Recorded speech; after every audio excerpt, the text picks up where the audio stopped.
사도행전 4장 우리 32절부터입니다.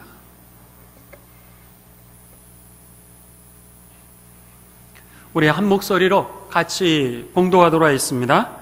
믿는 무리가 한 마음과 한 뜻이 되어 모든 물건을 서로 통용하고 자기 재물을 조금이라도 자기 것이라 하는 이가 하나도 없더라.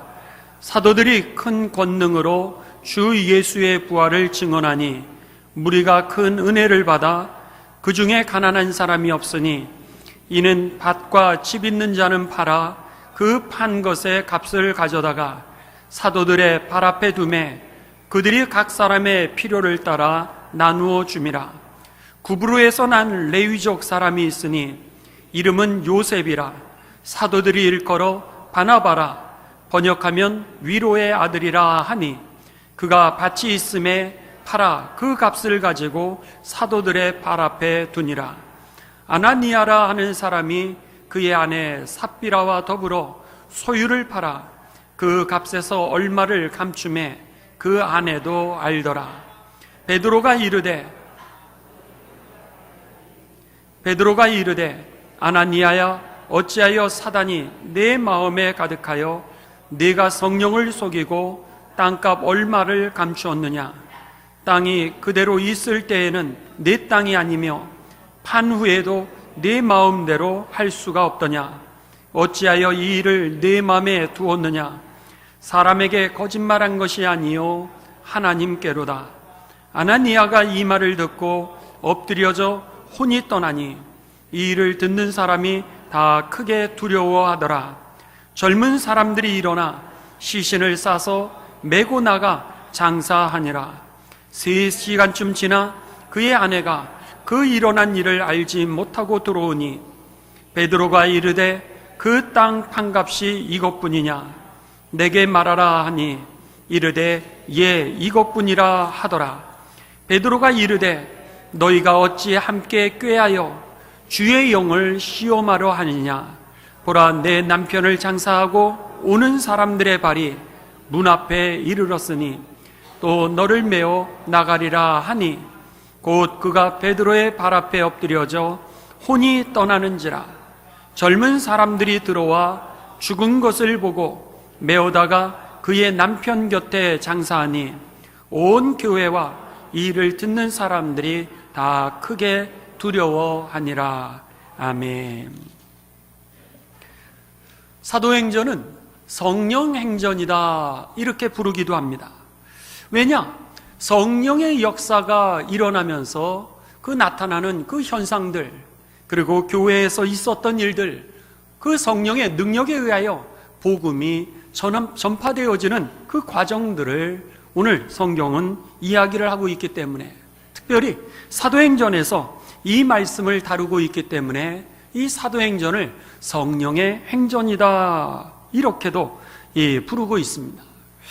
성경을 보면은 이 성령이 임하시게 되면은 여러 가지 역사들이 일어났습니다. 그게 뭐냐? 첫 번째는 1장과 2장에 보게 되면은 성령이 임하게 되면서 먼저 방언의 은사를 받았습니다. 방언만이 아니라 예언의 은사라든지 여러 가지 신령한 하늘의 은사를 받게 됩니다. 그런 은사를 받은 가운데 또 나타나는 현상은 뭐냐면은 치유의 역사가 일어났습니다. 그래서는 성령에 충만하여서 이제 나면서부터 앉은뱅이를 향하여서 주 예수의 이름으로 일어날 수 있도록 선포하였을 때에 놀랍게도 일어날 수 없다고 생각했던 40년 동안의 그 환자의 병이 치료를 받게 됩니다. 성령의 두 번째 역사는 여러분 치유의 역사였습니다. 세 번째 성령의 역사는 무엇이었냐면 죽음을 앞에 두고도, 그리고 목숨의 위협을 앞에 두고도 복음 전하는 것을 포기하지 않는 믿음의 능력이었습니다. 여러분, 우리에게 어떤 위협이 있다 할지라도 우리들이 복음을 전하는 것에 포기할 수 없는 그 믿음의 용기와 능력이 있게 되시기를 주님의 이름으로 축원합니다. 베드로와 요한을 향하여서 예수를 전하지 마라, 이렇게 위협을 했음에도 불구하고 천하 인간 중에 사람을 구원할 만한 다른 이름을 하나님이 주신 적이 없으니 그러면서 뭐라 그래요? 하나님 앞에서 사람의 말을 듣는 것이 옳으뇨? 아니면 하나님 말씀을 듣는 것이 옳으뇨? 이렇게 이야기하면서 내가 보고 들은 것을 말하지 아니할 수 없노라 하면서 그들은 복음을 전하는 것을 포기할 수 없음을 그들이 이야기하게 됩니다. 포기할 수 없는 복음을 전하는 그 능력, 그 용기가 바로 성령의 열매였던 것입니다. 그리고 나서 이와 같이 성령이 임하게 되면은요, 우리들에게 영적인 영역에서 해방이 주어지게 됩니다. 그랬는데 이 성령의 은혜가 우리의 깊은 삶으로 들어오면 들어올수록 영적인 영역에서만의 해방이 이루어지는 것이 아니라 우리의 삶의 영역, 물질의 영역에서 여러분 해방이 일어나기를 시작합니다. 그래서는 초대교회 같은 경우는 초대교인들이요, 자기가 가지고 있는 그 재물, 자기가 가지고 있는 소유들을 스스로 팔기를 시작했습니다. 그것을 팔아가지고 다른 사람, 필요한 사람들, 가난한 사람들, 도움이 필요한 사람들에게 그것을 나누어 주기를 시작했습니다. 오늘 성경에 보면은 그 초대교회 공동체 안에 있었던 그 사람들의 그 가난한 사람이 없었더라. 자기의 소유를 팔아서 같이 나누어줘서 필요를 공급하니 그렇게 되어 있습니다.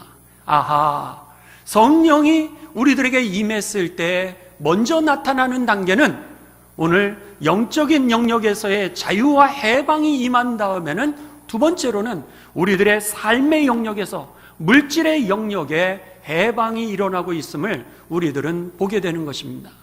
바라기는 여러분에게 하나님의 은혜가 날마다 더해지게 되시기를 주님의 이름으로 축원합니다. 은혜를 받으십시오. 그냥 시작된 은혜를 여러분 계속해서 받아야 됩니다. 그래서 우리가 정말로 강물가에 들어갔을 때, 물가에 들어갔을 때 이 발목만 들어가는 것이 아니라 무릎을 채우고 그리고 허리까지 차고 우리의 온몸이 잠기면 잠길수록 어떻게 돼요? 그 강물이 흘러가는 대로, 강물이 나를 미는 대로 우리의 삶을 그렇게 살 수밖에 없는 것처럼 은혜 위에 은혜를 더하면은 맨 처음에는 내 능력으로 살았는데 시간이 가면 갈수록 하나님의 은총으로 살아가게 되는 것입니다. 그렇기 때문에 오늘 초대교회 사람들의 삶을 돌아본다면 은혜를 받은 데서 멈추었던 것이 아니라 그들의 삶의 모든 영역에 이르기까지, 물질에 있는 영역에 이르기까지 그들이 자유함을 얻어서 성령이 인도하는 삶을 살았다고 하는 것을 봤을 때 여러분, 우리도 그렇게 살 수 있다라고 하는 것입니다. 우리의 것을 행복하게 나눌 수 있다. 어쩌면 초대교회가 가난한 사람이 없고 내가 가지고 있는 것을 그렇게 나눴던 사회를 우리는 공산사회다 이렇게 얘기합니다. 그런데 세상의 공산사회와 그리고 초대교회의 공산사회는 다른 사회입니다. 세상의 공산사회라고 하는 것은 인본주의 공산사회입니다.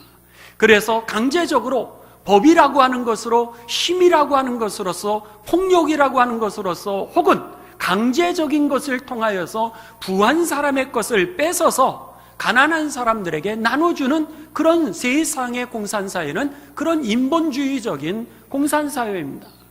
그런데 초대교회의 공산사회는 인본적인 공산사회가 아니라 따라 하시겠습니다. 성령 공산사회, 성령으로 이루어진 공산사회였다라고 하는 겁니다.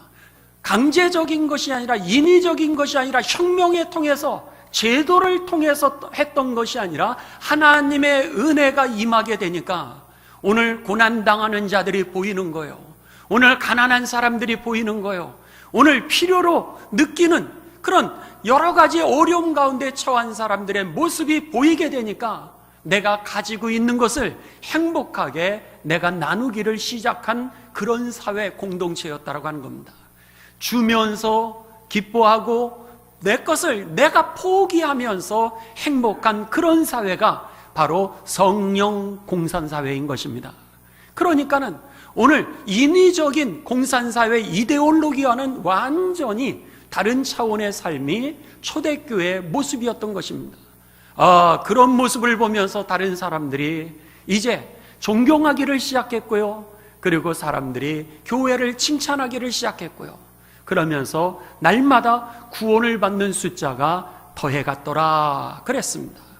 여러분, 성령 공산사회 같은 다른 사람에게 칭찬을 받고 하나님께는 영광이 되는 그 공동체가 바로 우리 교회가 되어지고 바로 우리의 집과 우리의 삶이 되시기를 주님의 이름으로 축원합니다. 오늘 본문 말씀에 그렇게 성령의 은혜를 통하여서 영적인 자유만이 아니라 물질의 영역에 자유함을 느끼고 있었던 이 사람이 이제 바나바라고 하는 그런 사람입니다. 바나바라고 하는 사람은요, 초대교회 이제 시작을 하면서 예수님을 영접했던 대표적인 사람 중에 한 사람이었습니다.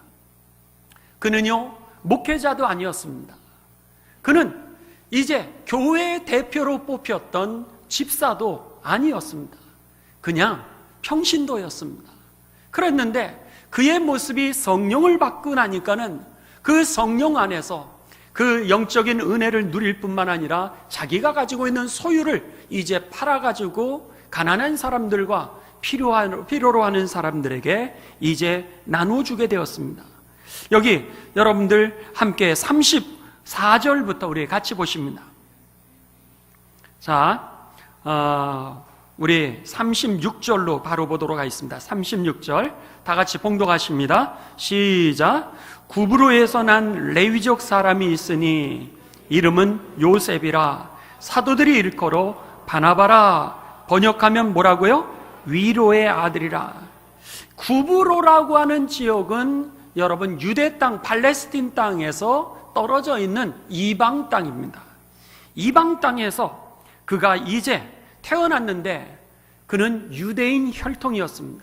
그래서 유대인의 여러 지파들이 있지 않습니까? 그랬을 때 레위 지파 그 출신이었던 거예요. 충청도 출신이었든지 아니면은 전라도 출신이었든지 이와 같은 출신 성분이 있는데 이방 땅에서 태어났지만은 그는 유대인으로서 그리고 레위 지파 계열에 속해 있었던 혈통을 가지고 있는 그런 사람이었습니다.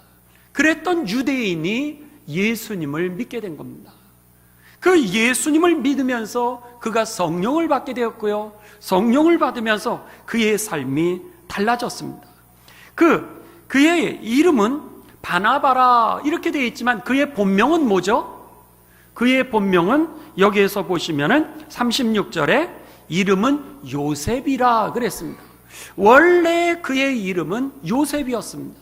그런데 그가 예수님을 영접하고 은혜를 받았는데 은혜를 받으면서 그의 삶이 얼마나 보기가 좋았는지 그에게 사도들이 별명을 하나 붙여주게 됩니다. 그 별명이 뭐냐? 이 사람은 위로의 사람이야 라고 하는 그런 별명을 붙여서 그의 이름을 바나바라 이렇게 부르게 됩니다. 여러분이 바나바라고 하는 이름을 많이 들으셨는데 사실은 바나바는 이름이 아니라 별명이었던 거예요. 그의 본명은 요셉인데 그를 사람들이 만나면 많이 위로를 받는 거예요. 그를 만나면 사람들이 격려를 받는 겁니다. 여러분 이상하죠? 우리가 처음에요 은혜를 받게 되면 내가 막 좋아서 펄펄 뛰게 됩니다. 그래서 사람들에게 막 간증을 하고 싶고 그리고 예배를 드릴 때마다 그렇게 눈물이 나고 감격스러운데 은혜 위에 은혜를 더하기 시작하면은 이상하게도요 소외된 사람들이 보여지기를 시작합니다. 그리고 자꾸 다른 사람의 이야기를 들어주기를 시작합니다. 왜냐하면 다른 사람들이 이야기할 때 그 마음 가운데 그의 영혼 가운데 있는 고난의 음성들 하나님의 위로를 기다리고 있는 그 마음이 영적으로 느껴지고 읽혀지는 거예요.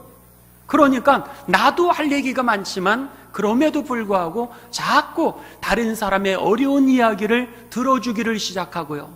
그리고 더 나가서 소외된 사람들이 자꾸 보이는 거예요. 어려운 사람들이 보여서 그들에게 예수님의 이름으로 그들을 위로하기를 원하게 되고요, 예수님의 이름으로 그들이 다시 일어나기를 소원하게 되고, 예수님의 이름으로 그들에게 소망 주기를 원하는 그 마음들이 자꾸 우리들에게 일어나는 거예요. 바로 바나바라고 하는 사람이 그런 모습이었습니다. 그는 목회자도 아니었고 그 초대교회 집사도 아니었는데 그냥 평신도였는데, 그를 통하여서 많은 사람들이 위로를 받고 격려를 받고, 오늘 성경에 보면은 사도들이 볼 때 그의 모습을 통하여서 정말로 하나님의 은혜가 임하는 것, 다른 사람에게 위로가 임하는 것을 보니까 그에게 별명을 붙여줬는데, 그의 이름을 이제는 바나바라 해라, 이렇게 붙여주었던 겁니다. 바라기는 저와 여러분이 은혜 위에 은혜를 받으면서 여러분 바나바와 같은 그런 삶이 되시기를 주님의 이름으로 축원합니다. 얼마나 멋있는지 몰라요. 교회 여러분들 다른 교회도 보시면은 바나바 사역이라고 하는 것이 있습니다. 바나바 사역이라고 하는 것이 뭐냐면은, 이제 교회에 새 가족으로 오시잖아요. 새 가족으로 오시면은 그분이 교회에 아무도 아는 사람이 없으니까 너무 어색한 거예요. 그분이 믿음 생활을 잘 할 수 있도록 이렇게 도와주는 사람을 바나바 사역이다 이랬습니다.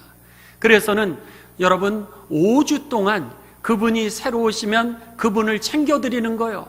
챙겨가지고 매주 교회에 5분 정도씩 이렇게 소개를 해줘가지고 우리의 가족이 되게 하고요. 그러면은 한 주에 5분씩만 교회 가족들을 알게 되면 5주가 되면 25명 아니겠어요? 그리고 여러분, 우리 3층, 4층 교회 학교가 지금 예배드리고 있는 자리를 한 번도 안 들어가 보신 분들이 계실 겁니다. 그런데 이렇게 교회 구석구석에 이렇게 알려줘서 우리 교회가 어떤 사역을 하는지도 소개해주고, 또 우리 장로님들이 어떤 분이라고 하는 것도 이렇게 소개를 하면서 이렇게 가족이 되게 하는 사역, 그리고 또 때로는 같이 식사하시고, 그리고 또 못 오시면은 궁금해서 전화도 하면서 하나님 나라에 이르기까지 이렇게 가족이 되어서 손에 손을 잡고 가게 하시는 분들이 바로 이 바나바 사역을 하시는 분들이라 하는 것입니다. 혹시 여러분들 가운데 그런 영의 눈이 열려지는 분들이 있으십니까? 아니면 여러분들 가운데 자꾸 마음이 새로운 사람들에게 여러분의 마음이 열리고 관심이 가고, 저분이 잘 적응했으면 좋겠는데, 이런 마음이 드시는 분들이 있습니까? 그렇다면은 여러분, 그것은 하나님이 여러분들에게 주신 은사입니다. 은사라고 하는 건 선물이에요. 다른 사람은 보지 못했는데 나에게 그것을 보게 하신 겁니다. 그렇다면 여러분 반응하십시오. 여러분들, 내가 바나바 사역을 좀 하겠습니다, 우리 목사님들이나 아니면 우리 석장님들에게 말씀해 주십시오. 아니면은 여러분 사무실에 말씀해 주십시오. 그래서는 여러분들이 다른 사람, 외로운 사람, 또 혹은 교회에서 이 도움을 필요로 하는 분들에게 예수님의 손과 발이 되셔서 참 좋은 바나바가 되시기를 주님의 이름으로 부탁을 드립니다. 초대교회가 바로 그런 공동체였던 거예요. 그런 사람 중에 한 명이 바로 요셉이라고 하는, 바나바라고 하는 별명을 가졌던 그 사람이었던 것입니다. 지난 주간에 월요일 날 이제 참 좋은 모임이 하나 있었습니다. 그 모임은 어떤 모임이었냐면, 이제 폐지를 이렇게 줍는 분들, 그분들을 위해서 밤에 혹시나 차들이 지나가다가 그분들을 못 볼 수 있기 때문에 그분들에게 야광으로 되어 있는 그런 방한복을 이제 선물을 하기도 하고요, 털심부터 시작해서 장갑, 여러 필요한 것들을 갖다가 이제 함께 나누는 그런 행복한 행사가 있었습니다. 그랬는데 거기에 제 앞에 앉으셨던 분이 있으셨는데, 그분도 폐지를 줍는 분입니다. 폐지를 줍는다라 그래서 여러분 가난하기 때문에 이 폐지를 줍는 것만은 아닙니다. 그분은 빌딩을 가지고 있습니다. 빌딩을 가지고 계시는 분인데 그분이 폐지를 주어요. 그랬는데 이 얘기를 들어보니까는 폐지를 여러분 주어서 그것을 팔아도 하루에 3,000원 정도밖에, 아니면 10,000원이 되지도 않습니다. 그랬던 자그마한 금액인데도 불구하고 빌딩 주인이 폐지를 갖다가 이제 모아가지고 주워가지고는 그것을 팔아서 돈을 모으는 거예요. 그래가지고 지난해에도 쌀을 갖다가 몇백 포를 사가지고 사랑하는 이웃들에게, 필요한 이웃들에게 그것을 도왔다는 거예요. 할렐루야. 야, 그랬는데 더 감사한 건 그분이 그리스도인인 거예요. 예. 그랬는데 그날 모임을 하는데도 그날도 20포의 쌀을 그동안 모아놨던 이 폐지들을 계속해서 팔아서 돈 한 푼, 두 푼, 1,000원, 2,000원을 모아가지고 쌀 20포를 사가지고 또 사랑하는 이웃들에게 그것을 나눠주신 거예요. 제가요, 그 모습을 보고 와, 그랬어요. 그랬더니 그분을 저에게 소개시켜 주시는 분이 뭐라 그러냐면, 이분하고 나하고는 상관이 없지만 이분이 하시는 모습을 보고 내가 이제부터는 누님으로 삼았다는 거예요. 알지도 못하는데도 불구하고 그분을 내가 누님으로 삼아서 이분을 만날 때마다 내가 뭐라고 부르냐면 누님, 그런다는 거예요. 할렐루야죠. 여러분, 저와 여러분의 모습이 이렇게 다른 사람이 예배를 드리고 나가면은 모르는 사람이 우리를 보자마자 형님, 이렇게 되시길 주님의 이름으로 축원합니다. 여러분의 얼굴을 보면 사람들이 누님, 이럴 정도 돼야 되는 거예요. 전혀 관계도 없는데도 불구하고 우리들의 모습을 보면서 그분이 내가 누님으로 삼았다라 그러면서 제 앞에서 누님 그러시는, 그분도 60세가 넘으신 이 남자분이었는데 누님이라고 그분에게 나이하고 상관없이 그렇게 부르는 거예요. 자, 여러분, 이만하면 잘 사는 거죠. 그리스도인으로 하나님께 영광이 얼마나 올려드리는 겁니까? 자, 우리도 여러분 그렇게 살아야 될 텐데 옆분하고 인사를 하실 때 누님, 형님, 좀 얼굴을 보시면서 누님이십니다, 형님이시군요, 좀 언니시군요, 인사 좀 해보시죠. 시작.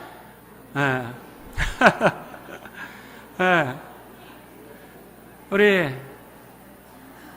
앞으로는 우리 김진환 장로님이라고 부르시지 마시고 형님 이렇게 부르시죠. 진환 형님, 경화 형님. 여러분, 이게 잘 사는 거예요. 초대교회 그 공동체가 은혜를 받고 나니까 우리가 죽음의 문제도 해결되고 죄의 문제가 해결됐을 뿐만 아니라 물질의 삶의 영역에 우겨 싸는 일이 얼마나 많습니까? 그런데도 불구하고 내가 가지고 있는 거 조금이라도 나누려고 하는 그런 삶, 5,000명을 먹이는 삶이 여러분 잘 사는 삶인 줄 믿습니다. 부자로 사는 게 아니라 여러분 잘 살게 되시기를 주님의 이름으로 축원합니다. 가난하게 살아도 여러분 잘 살 수 있는 거예요. 근데 은혜를 받으면 가난해도 이렇게 잘 살게 되는 겁니다. 그런 사람의 대표적인 사람이 바나바였습니다. 그런데 그 바나바 다음에 이 사도행전 5장 1절부터 11절에는 아나니아와 삽비라라고 하는 사람이 나오게 됩니다. 그런데 이 아나니아라고 하는 남편의 이름이고요, 삽비라라고 하는 여인은 그 아내의 이름입니다. 근데 이들에게 있어서 바나바를 보면서 이들이 부러웠던 것 같아요. 바나바가 그 자기가 가지고 있는 것을 이웃들하고 나누고 그러면서 칭찬도 받고 다른 사람들이 변화도 되고 사도들이 그의 모습에 별명까지 위로의 사람이라고 하는 그런 이름을 갖다가 주는 모습을 보면서 그들의 마음에 이것을 부러워했던 것 같아요. 그래가지고는 그들도 자기의 소유를 팔았습니다. 그리고 나서 자기의 소유를 팔아가지고 그것을 가지고 가서 교회에서 이제 가난한 사람들, 필요로 하는 사람들, 이웃들하고 그것을 나누려고 그랬습니다. 그랬는데 거기까지는 너무나도 잘했어요. 그랬는데 그 판 것 중에 일부를 숨겼습니다. 일부를 숨기고 나서 이것을 가지고 와서는 뭐라고 얘기를 했냐면 이것이 우리들이 판 것 전부입니다.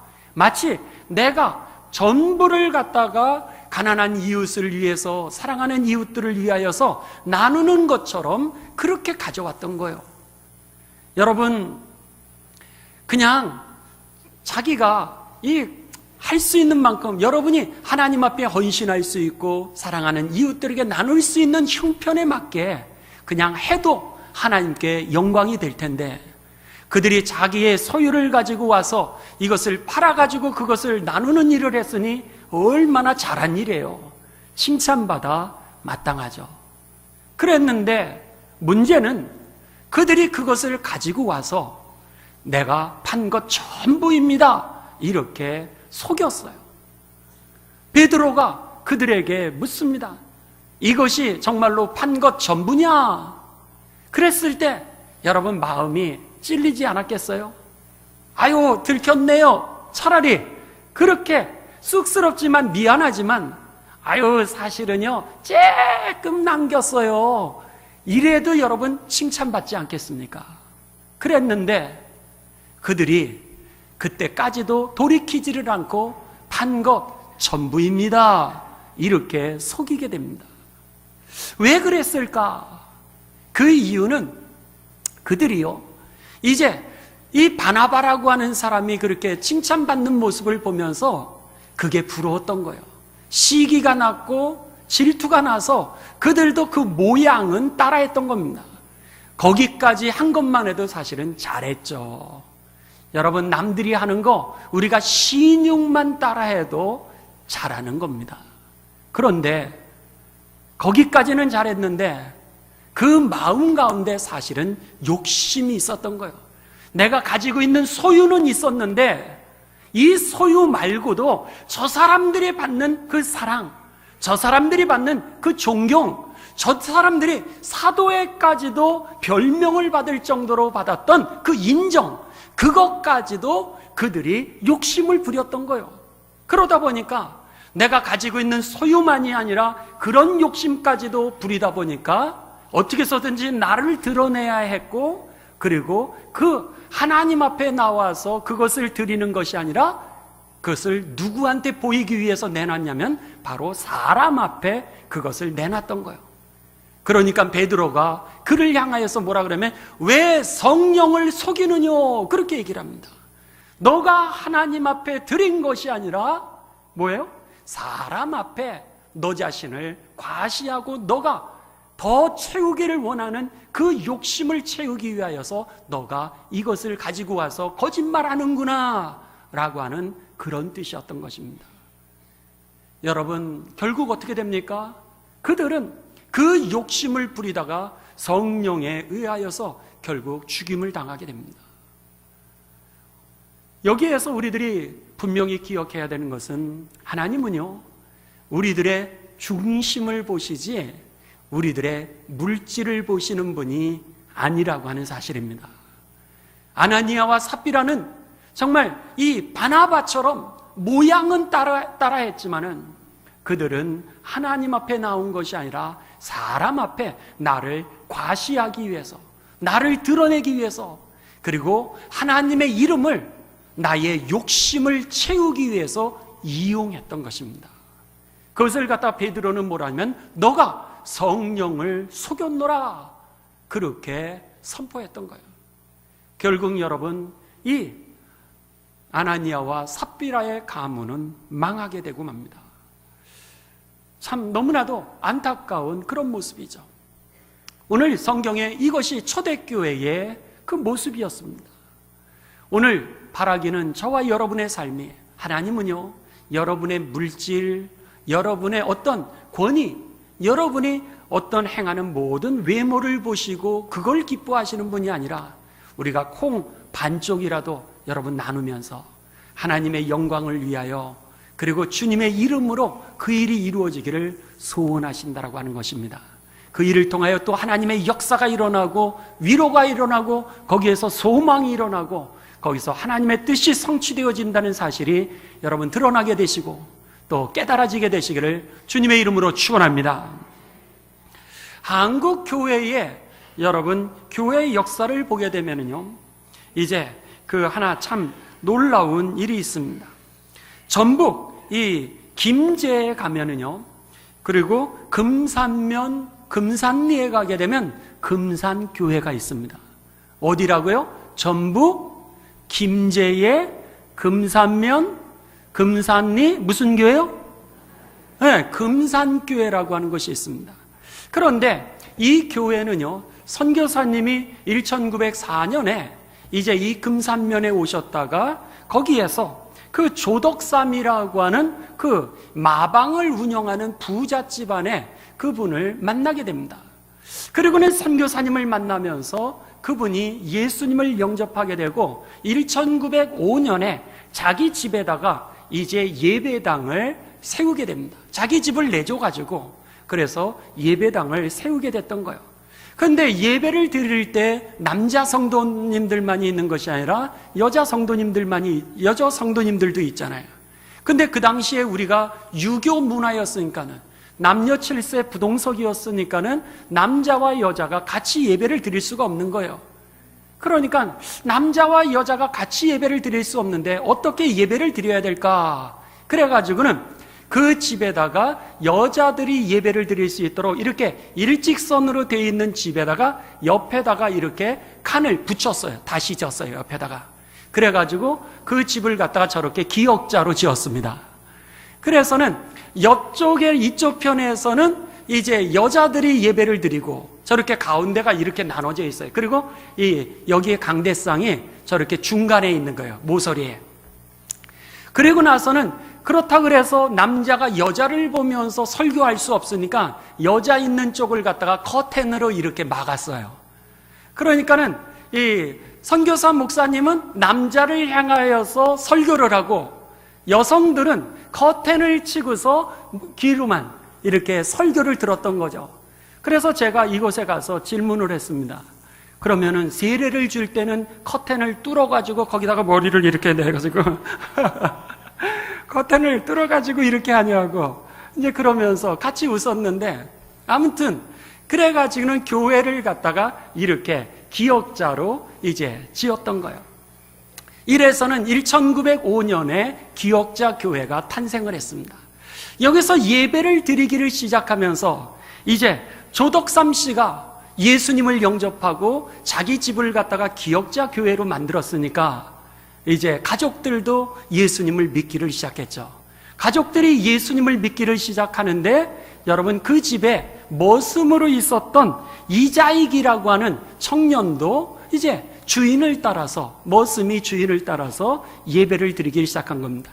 여기에 삿갓을 상투를 하신 분이 바로 이 주인이었던 조덕삼 씨고, 그리고 그 당시에 머슴이었던 그 머슴이 이자익입니다. 그랬는데 예배를 같이 이제 드리는 거예요. 같이 예배를 드리면서 많은 사람들이 전도가 되기를 시작했습니다. 그러다가 3년이 지나게 되면서 교회에서 이제 이 장로를 선출하게 되었어요. 그 당시에 장로라고 하는 것은 이제 교회 행정을 하고 또 선교사님을 대신해서 설교를 해야 되는 역할이 바로 그 당시에 장로님의 역할이었습니다. 그랬는데 교회에서 장로 투표를 했는데 누가 장로가 되었느냐? 머슴이었던 이자익이 장로가 된 거예요. 교회가 어색해지기를 시작했습니다. 예배는 같이 드렸지만 예배가 끝나면 바로 머슴으로 돌아갔던 이자익이었는데, 주인과 종의 관계인데 교회에서는 한 형제요 자매로 예배를 드리다가 당연히 주인이 장로가 될 줄을 알았는데 머슴이 장로가 됐으니 어떡하겠어요? 교회가 아주 어색하게 됐습니다. 그랬는데 이 조덕삼 그 주인이 그러는 거예요. 오늘 하나님께서 우리 금산교회 참으로 훌륭한 일을 하셨다는 거예요. 하나님께서 우리 금산교회에 참으로 훌륭한 일을 하셨다라고 하는 거예요. 그러면서 오늘 우리 이자익을 우리 교회의 장로님으로 뽑아주셔서 감사합니다. 그러면서 그 다음부터 이 머슴이 예배 시간만 되면 올라가서 설교를 하고, 그리고 내려오면 집에서 머슴으로 사는데도 불구하고 이 주인이 머슴을 그렇게 잘 섬기기를 시작했습니다. 그러다가 이 머슴이 너무너무 똑똑하고 교회 장로님인데 이분에게 이제 주인이 제안을 하게 됩니다. 우리 이자익 장로님이 이렇게 하나님의 말씀을 잘 전하시는데 이분을 신학교에 보냅시다. 그래서는 주인이 오히려 이자익을 평양신학교에 보내줘서 거기서 5년 동안 공부를 시켜줍니다. 그리고 나서 5년 이 공부가 끝난 이후에 목사 안수를 받게 되자 이번에도 조덕삼 씨가 뭐라 그러냐면 이분을 우리 교회 담임 목사님으로 청빙합시다. 할렐루야. 대단하죠? 그래서는 이자익 씨가 이제 장로가 되어가지고 섬기고 있다가 3년 후에 이 조덕삼 씨도 교회의 장로님이 되십니다. 그리고 나서는 이자익 이 장로를 그 신학교에 보내서 목사 안수를 받게 하고, 그리고 나서는 이제 그 금산교회 제2대, 첫째는 누구예요? 그 선교사님이 1대 목사님이셨고요. 2대 담임 목사님으로 청빙을 하게 되고, 그리고 나서 이 교회가 오늘까지 100년이 넘도록 이 민족의 복음의 터전이 되게 되는 것입니다. 그래서 그 지역에 복음을 많이 전하게 되고 많은 영혼들을 구원하게 되죠. 여러분, 그리스도인이 이 정도 돼야 되지 않겠습니까? 머슴이라 할지라도 그리스도 안에서 형제로 받아주는 그 모습, 그뿐만 아니라 머슴이 먼저 장로가 되었다 할지라도 그분을 장로님으로 모시는 그 주인의 모습, 그뿐만 아니라 그분에게 있어서 길을 열어주고 그를 뒤에서 밀어줘서 민족을 위해서, 하나님의 나라를 위해서 애쓰고 수고할 수 있도록 담임 목사님으로 청빙하게 되고요. 결국은 장로교회 여러분 3회에 걸쳐서 3번이나 큰 총회장으로 이자익 목사님이 섬겨서 한국 그 교회 사회에 있어서 큰 역할을 감당하게 만듭니다. 그 뒤에는 누가 있었어요? 조덕삼 장로님이 계셨던 거죠. 여러분, 이게 바로 그리스도인의 삶입니다. 초대교회가 그렇게 부흥할 수 있었던 것도 여러분 은혜 위에 은혜가 더해졌을 뿐만 아니라 우리들의 삶의 영역에 있어서도 하나님의 영광을 위하여서 우리의 삶을 나누고 서로를 밀어주고 서로를 아껴줬던 그 모습이 오늘 초대교회가 부흥되었고 한국교회가 오늘에 이르게 되었다라고 하는 사실을 기억하시면서 바라기는 저와 여러분이 여러분 예수님을 믿으면서 즐겁고 행복하면서도 잘 사는 삶이 되시기를 주님의 이름으로 축원합니다. 그래서 다른 사람들이 우리를 보면 뭐라고 부른다고요? 형님, 조폭의 형님이 아니라, 무서워서 조폭처럼 형님을 부르는 게 아니라 우리를 보면 누님, 내가 누님으로 모시겠습니다. 이 정도 그리스도인. 그래서는 우리가 서 있는 땅 하나님은 영광 받으시고 교회는 칭찬받고 구원을 받는 숫자는 날마다 더해가는 그런 참 좋은 바나바와 같은 그리스도인이 바로 저와 여러분이 되시기를 주님의 이름으로 축원합니다. 아멘.